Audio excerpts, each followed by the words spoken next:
श्रीगणेशाय नमः।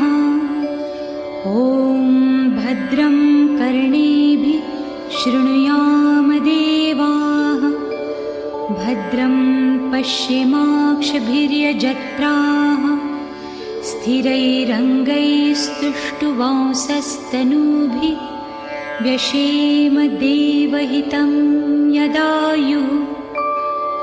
ॐ स्वस्ति न इन्द्रो वृद्धश्रवाः, स्वस्ति नः पूषा विश्ववेदाः, स्वस्ति नस्तार्क्ष्यो अरिष्टनेमिः, स्वस्ति नो बृहस्पतिर्दधातु।